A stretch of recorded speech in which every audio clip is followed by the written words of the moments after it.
ಇವಾಗ next concept ಬಂದ್ಬಿಟ್ಟು ನಮ್ದು getters and setters. Getters and setters.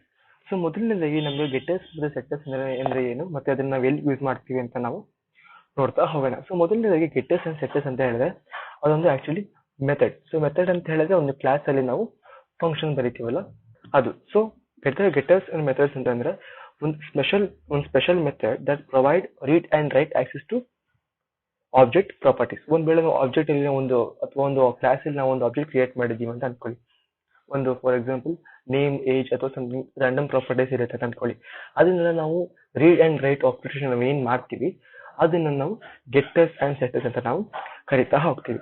So ಮೊದಲನೇದಾಗಿ ನಾವು ಅದಕ್ಕೆ ಒಂದು ಸಿಂಟ್ಯಾಕ್ಸ್ ಹೇಗೆ ಬರೀಬೇಕು ಅಂತ ನಾವು ನೋಡ್ತಾ ಬರೋಣ. ಸೊ ಮೊದಲನೇದಾಗಿ ಸಿಂಟ್ಯಾಕ್ಸ್ ಬರೀಬೇಕು ಅಂತ ಹೇಳಿದ್ರೆ, ಸೊ ರಿಟರ್ನ್ ಟೈಪ್ ಬರಿತೀವಿ. ಅಂದ್ರೆ ನಾವು ಯಾವ ರಿಟರ್ನ್ ಟೈಪ್ ಅಂತ, ಲೈಕ್ ಅದು ನಾವು ಸ್ಟ್ರಿಂಗ್ ರಿಟರ್ನ್ ಮಾಡ್ತಾ ಇದೀವ ಅಥವಾ ನಾವೇನ್ ರಿಟರ್ನ್ ಟೈಪ್ ಮಾಡ್ತಾ ಇದೀವಿ ಅದನ್ನ ಬರಿತೀವಿ. ಅದಾದ ನಂತರ ರಿಟರ್ನ್ ಟೈಪ್, ಅದಾದ್ಮೇಲೆ ಗೆಟ್ ಮತ್ತೆ ನೇಮ್. ಸೊ ಇದು ಬಂದ್ಬಿಟ್ಟು ನಮ್ಗೆ ಗೆಟರ್ಗೆ ಸಿಂಟ್ಯಾಕ್ಸ್ ಬರೆಯೋದು.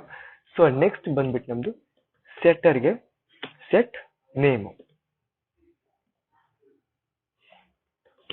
ಸೊ ಮೊದಲನೇದಾಗಿ ಗೆಟರ್ ಅಂಡ್ ಸೆಟ್ಟರ್ ಅಂತ ಹೇಳಿದ್ರೆ ಒಂದು ಆಬ್ಜೆಕ್ಟ್ ಅಲ್ಲಿ ನಾವು ಅಥವಾ ಒಂದು ಕ್ಲಾಸ್ ಅಲ್ಲಿ ನಾವು ಏನ್ ಆಬ್ಜೆಕ್ಟ್ ಕ್ರಿಯೇಟ್ ಮಾಡಿರ್ತೀವಿ ಆ ಒಂದು ಆಬ್ಜೆಕ್ಟ್ ನಾವು ರೀಡ್ ಅಂಡ್ ರೈಟ್ ಏನ್ ಮಾಡ್ತೀವಿ ಅದಕ್ಕೆ ನಾವು ಗೆಟರ್ಸ್ ಅಂಡ್ ಸೆಟ್ಟರ್ಸ್ ಅಂತ ನಾವು ಕರಿತೀವಿ. ಸೊ ನೆಕ್ಸ್ಟ್ ಗೆಟರ್ಗೆ ನಾವು ಹೇಗೆ ಡಿಫೈನ್ ಮಾಡ್ತೀವಿ ಅಥವಾ ಹೇಗೆ ಸಿಂಟ್ಯಾಕ್ಸ್ ಮಾಡ್ತೀವಿ ಅಂತ ಹೇಳಿದ್ರೆ, ಸೊ ಮೊದಲನೇದಾಗಿ ರಿಟರ್ನ್ ಟೈಪ್ ಯಾವ್ದಂತ ನಾವು ಡಿಫೈನ್ ಮಾಡ್ತೀವಿ. ಅದಾದ ನಂತರ ಗೆಟ್ ಕೀವರ್ಡ್ ನ ಯೂಸ್ ಮಾಡ್ಕೊಂಡು ಮತ್ತೆ ನೇಮ್ ಅನ್ನೋ ನಾವೇನ್ ಫಂಕ್ಷನ್ ನೇಮ್ ಸ್ಟಾರ್ಟ್ ಮಾಡಿರ್ತೀವಿ ಅದನ್ನ ಡಿಸ್ಪ್ಲೇ ಮಾಡ್ತಾ ಹೋಗ್ತೀವಿ.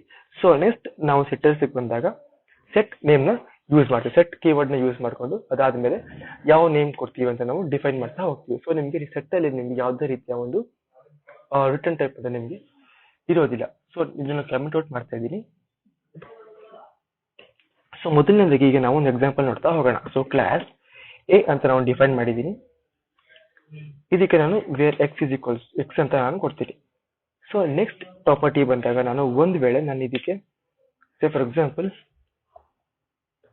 void display